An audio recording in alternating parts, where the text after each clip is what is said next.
বিশ্বজুড়ে আইফোন মানেই যেন প্রযুক্তিপ্রেমীদের বাড়তি আগ্রহ। তবে প্রশ্ন একটাই, নতুন আইফোন কিনতে আসলে কতদিন কাজ করতে হয় ভিন্ন ভিন্ন দেশের মানুষকে? এই প্রশ্নের উত্তর খুঁজেছে বিশ্লেষণ সংস্থা টেনস্কোপ। তারা প্রকাশ করেছে আইফোন এফোর্ডেবিলিটি ইন্ডেক্স। তাদের গবেষণায় উঠে এসেছে চমকপ্রদ বৈষম্যের চিত্র। কারোর জন্য 3 দিনের মজুরি, আবার কারোর জন্য 5 থেকে 6 মাসের পরিশ্রমের বিনিময়ে মেলে কাঙ্ক্ষিত আইফোন 17 প্রো। ধনী দেশগুলোতে এই আইফোন কেনা মানে যেন সপ্তাহখানেকের মজুরি।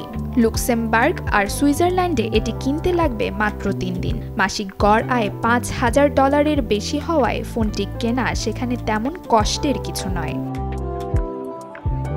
যুক্তরাষ্ট্র, বেলজিয়াম, ডেনমার্ক, নেদারল্যান্ডস আর নরওয়ে এই দেশগুলোতে 4 দিনের আয়ের বিনিময়ে কেনা যাবে ফোনটি। যুক্তরাষ্ট্রে গড় আয় $4,500, অর্থাৎ 1 সপ্তাহের কাজেই মিলবে আইফোন।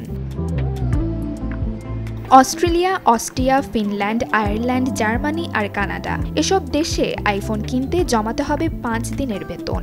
তবে জার্মানিতে মাসিক আয় প্রায় $3,500। ফোন কিনতে খরচ হচ্ছে বেতনের মাত্র 10%। অন্যদিকে উন্নয়নশীল ও অনুন্নত দেশগুলোতে ফোনটি হয়ে উঠেছে আক্ষরিক অর্থেই বিলাসদ্রব্য।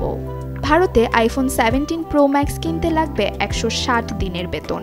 মাসিক আয় মাত্র $300 থেকে $400 হওয়ায় সুইস নাগরিকের তুলনায় 51 গুণ বেশি সময় খাটতে হবে ভারতে। অন্যদিকে ফিলিপাইন 101 দিন, ভিয়েতনাম 99 দিন, তুরস্ক 89 দিন। এছাড়া লাতিন আমেরিকার দেশ ব্রাজিলে আইফোন কিনতে গেলে প্রয়োজন হবে 77 দিনের বেতন। থাইল্যান্ড 61 দিন ও মালয়েশিয়ায় দরকার 45 দিনের বেতন। এছাড়া চিলি, হাঙ্গেরি ও পর্তুগালে লাগবে 24 থেকে 31 দিনের বেতন। এসব দেশে আইফোন কিনতে সক্ষম জনগোষ্ঠী মাত্র 1 থেকে 5%। বাকিদের কাছে এটি প্রায় স্বপ্নের গ্যাজেট। টেনস্কোপের মূল তালিকায় নেই রাশিয়া ও আর্মেনিয়া। তবে স্থানীয় পরিসংখ্যান অনুযায়ী রাশিয়ায় গড় বেতন প্রায় $1,100, ফলে দেশ জুড়ে গড়ে 28 দিনের মজুরি লাগবে। আর্মেনিয়ায় গড় আয় $500 থেকে $600। সেক্ষেত্রে ফোন কিনতে খাটতে হবে প্রায় 50 থেকে 60 দিন। প্রশ্ন উঠতেই পারে, একই পণ্য কিনতে অঞ্চল ভেদে এত বৈষম্যের কারণ কি? বিশ্লেষকরা বলছেন আইফোনের দাম প্রায় স্থির, কিন্তু আয় বৈষম্য 50 থেকে 100 গুণ পর্যন্ত। ধনী দেশে ফোনটি যেন প্রতিদিনের ব্যবহার্য জিনিস, কিন্তু গরিব দেশে এটি অনেকটাই দুষ্প্রাপ্য। এছাড়া আমদানি শুল্ক বড় কারণ। যেমন ভারতে আইফোনের দাম যুক্তরাষ্ট্রের তুলনায় 2 থেকে 3 গুণ বেশি, যার অন্যতম কারণ শুল্ক। এই গবেষণাটি চালাতে টেনস্কোপ ব্যবহার করেছে দেশভিত্তিক গড় কর, পরবর্তী বেতনের তথ্য এবং বাজার দর। হিসেব কষা হয়েছে 256 জিবি স্টোরেজের বেসিক আইফোন 17 প্রো মডেলকে কেন্দ্র করে, যার দাম যুক্তরাষ্ট্রে প্রায় $1,099।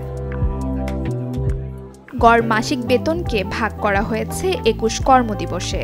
তারপর বের করা হয়েছে একজন মানুষকে আসলে কয় দিন কাজ করতে হবে এই ফোন কেনার জন্য। তবে এখানে আমদানি শুল্ক কিংবা ভিন্ন দেশভিত্তিক বাড়তি মূল্য ধরা হয়নি। বিশ্বগড়ে একজন মানুষের লাগছে প্রায় 26 দিন। শুধু একটি ফোন নয়, আইফোন 17 সূচক বিশ্ব অর্থনীতির বৈষম্যকেই চোখে আঙুল দিয়ে দেখিয়ে দিচ্ছে। নসিন নাওয়ার, চ্যানেল 24।